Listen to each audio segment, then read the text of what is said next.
Hi Amanda, it's Fancy. Hope you're having a good morning. It's a beautiful day outside. So, you are attempting points of emphasis with interpenetration, and you have questions about, let's see here, the unity of the piece overall, and you didn't order your water specifically, and you're not sure about the fire, if it's represented.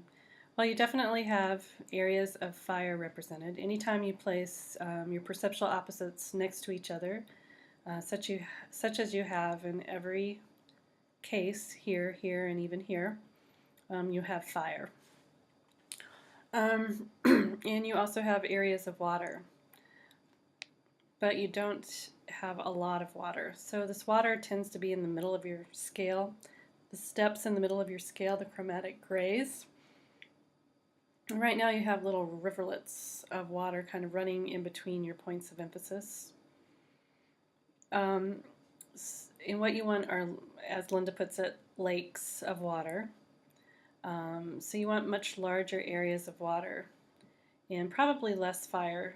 So you want your fire to kind of, melt into the water. When you have more water than you do fire, the fire really becomes very obvious in your design. It's a really nice effect. But right now you have fire, lots of different fire. 1, 2, 3, 4, 5, 6, 7. Think 3 to 5 nice areas of fire. And although you don't have a strict pattern orientation, it feels like a pattern orientation. These are all the same. They're all the same distance apart, or at least they feel like they are. And it's a very kind of static kind of design, not in terms of static movement, but it's just very regular and a little bit standard, and you can do more than that. So you can definitely do more than that at this point in the color class. Your points of emphasis are gradating away from themselves on all 4 sides. Think about maybe overlapping points of emphasis where they gradate on at least 2 sides, but maybe the gradation meets up with a harder edge, and perhaps that's where you could incorporate your fire. I would work on the points of emphasis first, kind of getting the structure for the points of emphasis down first, and then adding your interpenetration as a secondary strategy.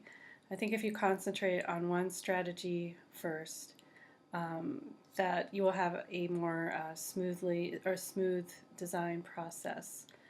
So right now you do have fire, you do have water, and you could say that you have unity in that these are all similar. They're all the same size. They're distributed in basically the same way. Oh, I forgot to mention, but these are definitely figures on a ground. So high contrast colors, one surrounded by the other completely. So you do have figures on a ground at this point too. You want to think about contrast. So you need to kind of rethink your design, and I know you can do it. So you can do this at this point in the class. And this is really the last design, unless you choose to work with something similar in your final project. This is kind of the last design that you have that's like this, where you're using modules. So make it a really great one. I know that you can do it.